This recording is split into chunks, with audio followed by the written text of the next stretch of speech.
अमरावतीमध्ये आदिवासी कोळी समाज आक्रमक झालेला आहे। विभागीय आयुक्त कार्यालयाच्या इमारतीवर चढत आंदोलन करण्यात आलं। प्रशासन मागण्यांकडे दुर्लक्ष करत असल्याचा आंदोलकांचा आरोप आहे।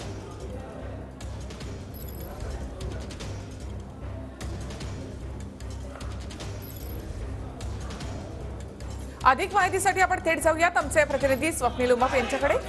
स्वप्नील, विभागीय आयुक्त कार्यालयावर हे आंदोलन केलं जाते, आदिवासी कोळी समाज धडक देतो या ठिकाणी, काय त्यांच्या मागण्या?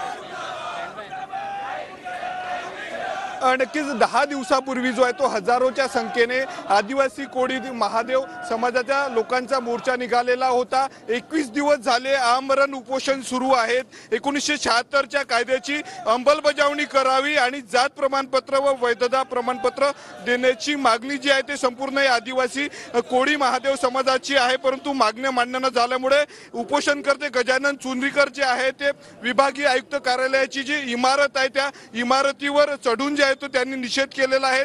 संपूर्ण हे कोळी आदिवासी कोळी महादेव जमातीचे लोक आहे आणि जात प्रमाणपत्र आणि वैधता प्रमाणपत्र देण्याची यांची मागणी आपल्या सोबत काही आंदोलक आहेत। भाऊ, काय मागणी आंदोलन करतात? अरे आमच्या कोळी समाजाला सर्टिफिकेट यायला पाहिजे ना शासनानं आमच्या येऊन पायात सुद्धा नाही। हे काही रक्षण काही शासनाचे आहे।